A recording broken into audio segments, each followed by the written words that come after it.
One of my absolute favorite things to do is get lost in a good thriller. I'm talking about those edge of your seat, stay up way too late, page turning kind of stories. There's something about the suspense and not knowing what's coming next that completely pulls me in. For me, reading isn't just entertaining, it's grounding.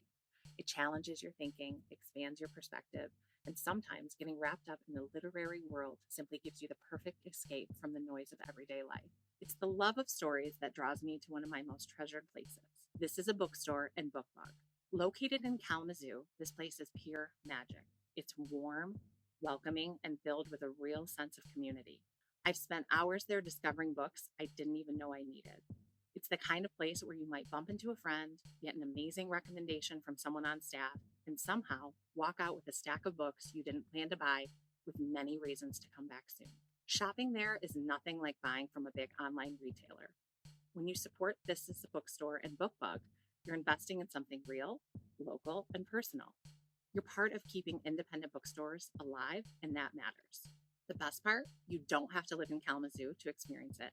You can order online at bookbugkalamazoo.com or call them at 269-385-2847. If you're ordering for a school, they're fantastic at tracking down hard-to-find titles and can help build a classroom library tailored to your students or subject. And if you're placing a large order, whether it's one title or multiple, ask for Book Bug Bulk to receive a discount. I guarantee you'll enjoy your visit to This is a Bookstore and Book Bug. And when you do, be sure to tell them who sent you. Now, on with the show.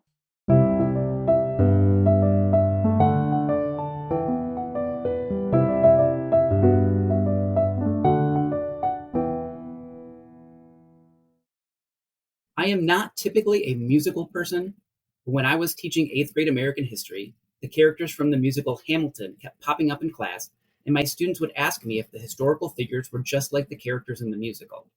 So I had to watch the show, and I actually liked it. In fact, it even inspired me to write about it in one of those emails I sent out to my coworkers on Fridays, and now it's a podcast episode. Specifically, it's from the song The World Was Wide Enough, and the quote that got me, legacy. What is legacy? It's planting seeds in a garden you never get to see. This is Lessons We Forgot, and this episode is called Legacy. Regardless of your role at your school, at the end of the week, at the end of the semester, at the end of the school year, or at the end of your career, what impact will you have made during your time at your school? Now that's a tricky question because we most likely won't see the fruits of the seeds we've planted while we're here. We won't see how the kids we teach will grow up, and unfortunately, most of the students we work with right now don't have the linguistic or writing skills to adequately express how much we have impacted their lives while they're here with us, if that's something they'd have noticed at all. But we can rest assured, though, that we have made a difference.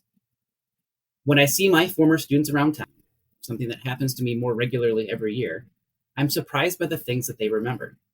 They almost never remember the actual lessons I planned on teaching them. They don't usually remember the people or places or events we discussed in history class.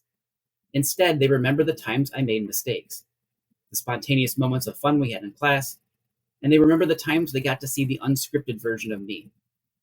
Mostly, though, they remember the general vibe of my class and how they felt while they were in my classroom. In the end, that might be the biggest impact we can make on our students. The way we make them feel while they're in our classrooms will stay with them much longer than the content we teach. So what will your legacy be? Will you spark the curiosity that creates lifelong learners? Will you pass along the kindness that unlocks your students' own empathy?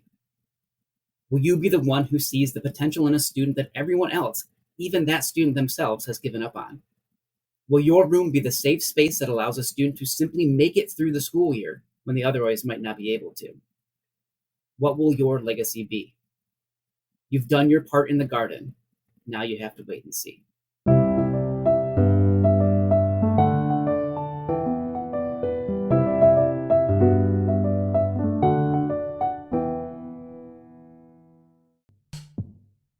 Thank you for listening to this episode of Lessons We Forgot. I'm the host, Chris Winkle. You can contact me at lessonsweforgot@gmail.com, and please do. I'd love to hear what you think about the show and any suggestions you might have. If you enjoyed this episode, please share it with a friend. That is the best way to help grow the podcast. If you want to hear more Lessons We Forgot, we post new episodes on Sunday nights. And when you like, rate, and subscribe to the show or leave a comment, that also helps the show reach new listeners. If you really hate ads like me, I do have a Patreon site, patreon.com/lessonsweforgot. For only $1 a month, you can get the show without ads.